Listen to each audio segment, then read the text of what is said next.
Slice of life, though. I'm going to stop now. This guy's the star of the show.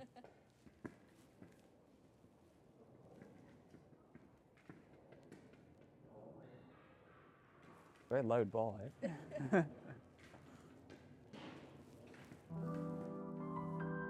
Here at Crow Hill, we're drawn to music that is shaped by place. We believe sound is formed as much by setting as by composition, molded by cultural context, what surrounds you, and where you're placed in time. I'm Theo, a composer and songwriter, and with Crow Hill, I visited a near and dear place, Paris. Paris's musical heritage is always a source of inspiration for me. Shaped by rebellion as much as refinement, it has long been a city of sonic and artistic contrasts. While a budding composer in my teens, I was introduced to romanticists such as Chopin, impressionists like Ravel and Debussy, and modernists such as Boulez. Each of these figures left an indelible mark on me, but what also struck me was their deep connection to Paris itself. It was a living, breathing influence on their creative lives. As with every episode of this series, my primary wish is to delve deeper. By exploring the composers themselves, I aim to understand why Paris held such a powerful appeal for artists whose styles and temperaments were so different and whose work stretched across generations. Welcome to Adventures in Sound.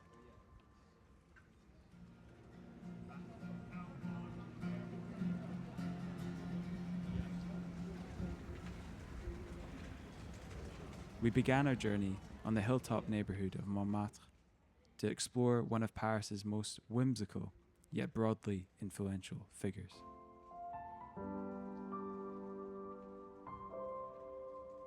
Here I am just off 6 Rue Courtauld, right in the heart of Montmartre. Over a century ago, this was home to one of music's most eccentric and quietly revolutionary figures, Erik Satie. Satie lived here from 1890 to 1898 during a period which many call his Bohemian Montmartre years. At this time, the neighbourhood was a hub of creativity. Loads of artists, poets, and cabaret performers flocked here for the cheap rent and to immerse themselves in the cultural scene. Satie fit right in. In fact, he worked just up the hill at the Chat Noir Cabaret, where he played piano and mingled with symbolist poets. But Satie was never quite like anyone else. He walked around in identical grey velvet suits, 7 of them, and carried a hammer in case he needed self-defense. He referred to himself as a gymnopédiste, which is a term he essentially invented. This period at Rue Courtauld is where Satie wrote some of his most famous pieces, including the Nocienne,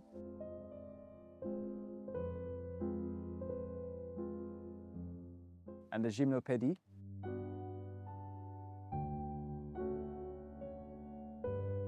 These works were radically simple in a time where classical music was drowning in heavy ornamentation.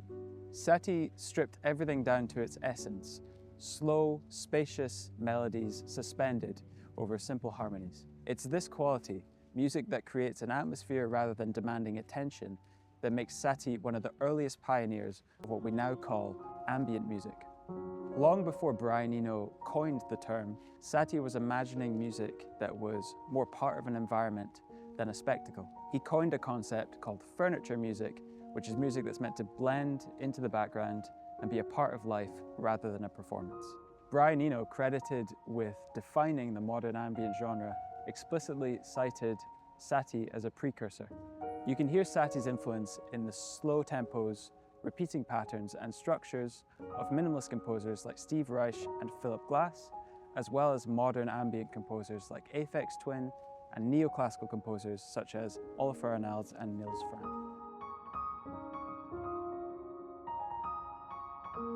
With Satie being the forefather of ambient music, it's only fitting that we explore the contemporary influence he had. Okay.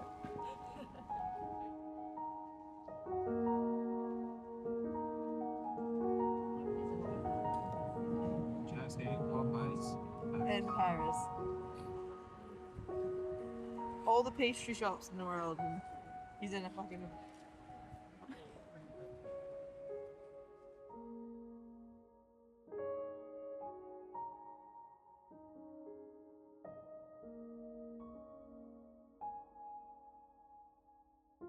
We're heading to Motto Books for a Patch Point pop-up.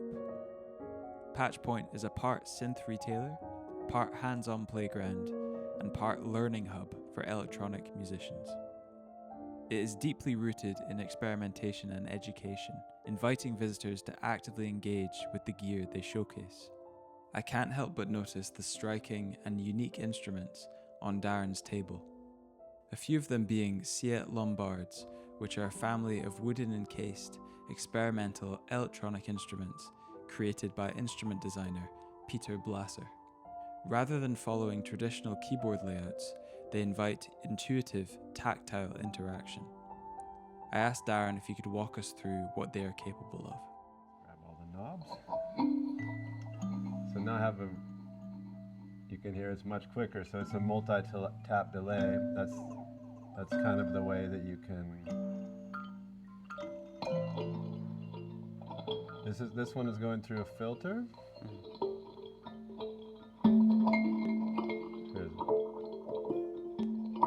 Which you can modulate, and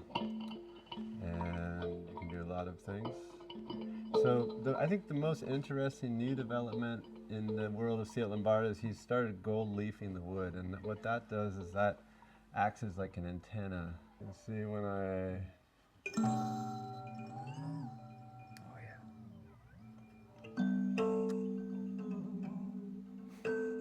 you have this, he added these basically added these gestural controllers to the instrument, which is super nice. And you can do those, like a very simple thing I really like to do is just put it into the reverse.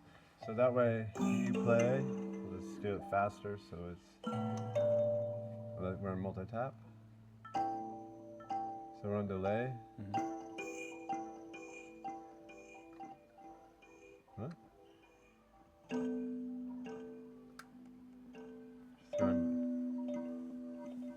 You hear it going backwards?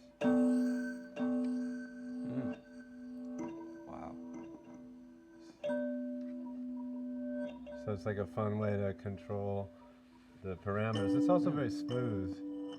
Funny thing I didn't like about it right away was I didn't not like it, but it's funny. Like when you push the button, you're always infecting the controllers, so you kind of got to work those into your. So it loops when you press the button? Yeah, so when these orange lights are on, that means that it's saving it, freezing it forever.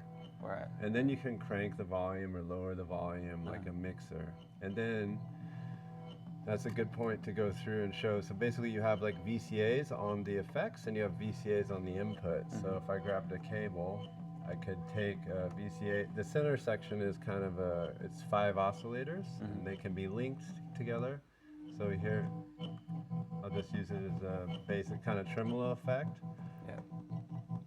And they're inverted, and it's hard to hear when you're just changing between each other. But if you took, for example, like sound on the other side, or let's freeze anything.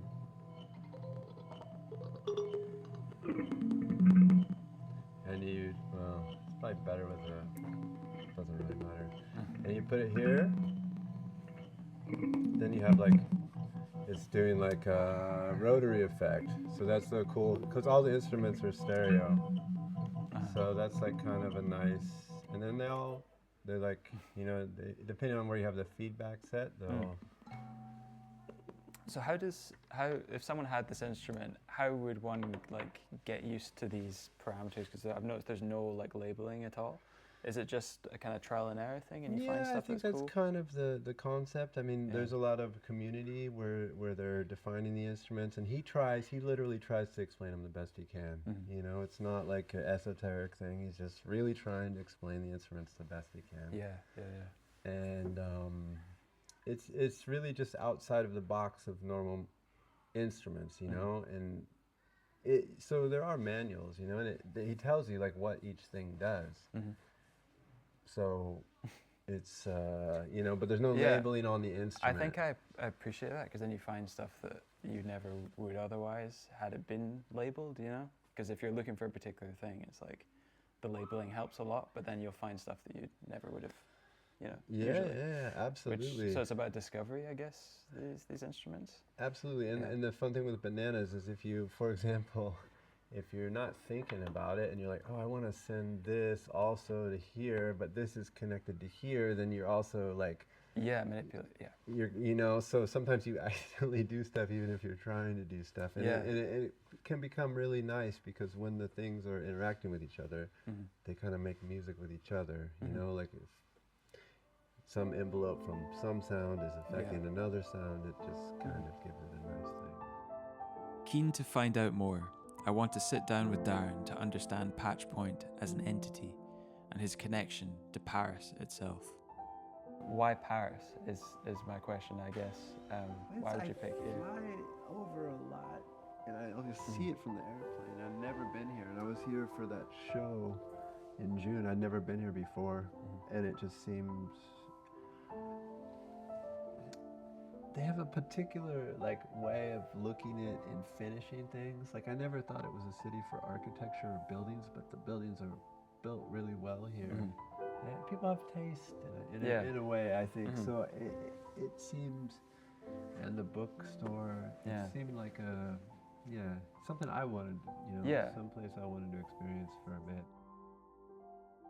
So you're getting quite a lot of footfall in here and people are interested in Yeah, I in would Patch say Point? not like tons, but the people who come are super excited to finally be able to, you know, try the instruments. And the funny thing about Paris is like a lot of people contacted us and they work. You know, Yeah. in Berlin, it's like in Berlin, people are like coming at whatever hour. Lisbon too, because there's a lot of tourists. But here, people are like, oh yeah, can I come in my lunch break? You Right, know? yeah. And, or I'm coming after work. So Yeah. so only people that have passed through during the day or not on the weekend are people that were passing through. Right. So Oh, like us. yeah. What struck me was how intentionally open Darren seemed to keep the space. Rather than presenting the instruments as precious objects, Patch Point encouraged me and attendees to touch, test, and play with these remarkable instruments. I was gonna ask about this thing.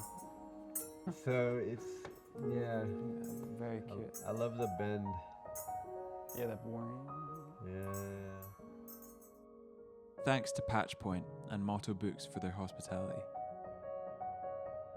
Now we're headed to the first arrondissement to unravel a pretty elusive and introspective character, Claude Debussy. Taking route by the Musée de l'Orangerie,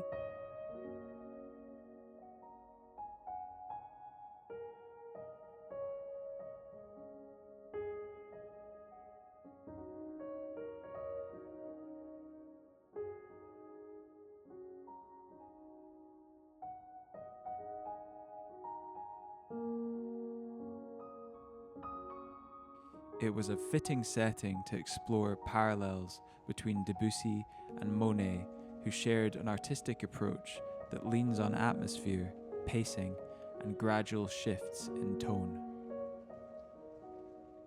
We're outside the Musée de l'Orangerie, which is home to Monet's vast immersive water lilies.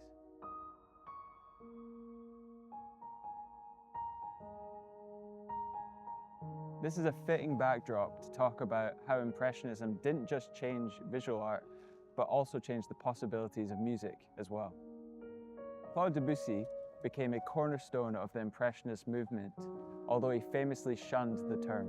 While Impressionist painters like Monet and Renoir were dissolving forms into a shimmering light, Debussy was doing the same with his music. Much like these paintings, Debussy's compositions are undeniably ethereal, and he incorporates a lot of close voicings into his compositions, with the melody becoming quite blurred with the harmony. Instead of following the stricter forms and harmonic rules of the Romantic era, Debussy favored more fluid structures, subtle colors and moods, and harmonies that seemed to float and not resolve in a conventional way. He disliked the dominance at the time of Germanic musical forms and once quipped that Beethoven's symphonies were too heavy to float. He often incorporated whole tone and pentatonic scales with ambiguous tonal centers, which potentially originated from his visit to the 1889 Exposition Universelle, where he first heard Javanese gamelan music. He later said Western harmony suddenly felt too engineered compared to the circular, shimmering sound of the gongs. Leaving Debussy behind, the next stop is a Chopin recital at a stunning Art Deco venue. Renowned for its exceptional acoustics, the space is crafted like a violin's resonant body, providing an ideal setting for his music. Grounded in Romanticist ideals, Chopin symbolizes a return to the piano as a direct, expressive instrument.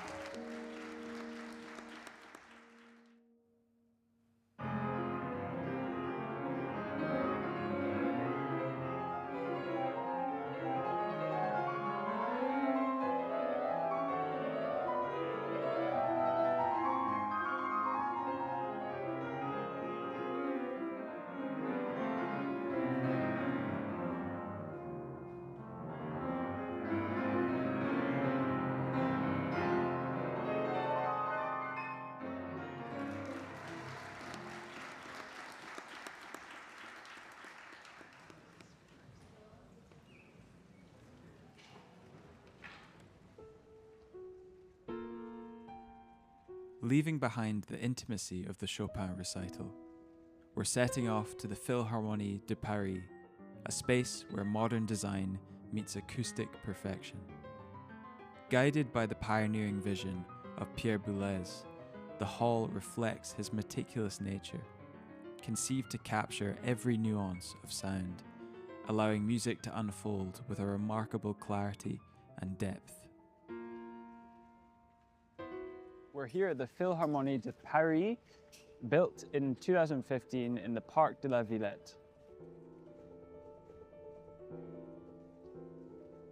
It was conceived as a major cultural project to expand the Cité de la Musique and provide Paris with a world-class symphonic venue. Its largest hall, designed by architect Jean Nouvel, is named the Grande Salle Pierre Boulez, which reflects the association's deep connection with this composer and conductor. Boulez's musical language is defined by structural rigor, sonic innovation, and the rejection of traditional music conventions. He reacted strongly against musical traditions he deemed arbitrary, stylistically stagnant, and overly sentimental. He famously dismissed many 19th century romanticists and even some early modernists as insufficiently radical. This is in stark contrast to Paris romanticists such as Chopin, who valued elegance, emotional nuance, and the ideal of personal expression. Boulez sought to dismantle this through structure, serialism, and abstraction, and a detachment from popular taste.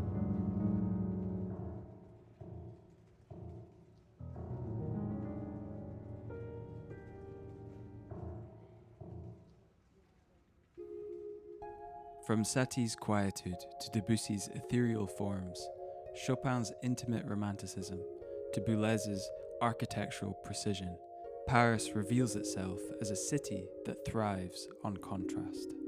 It has shown me that a city and a creative life is richest when it embraces these polarities. It's got a flashbang in it. Don't get dazzled. Alright. 3, 2. Ah!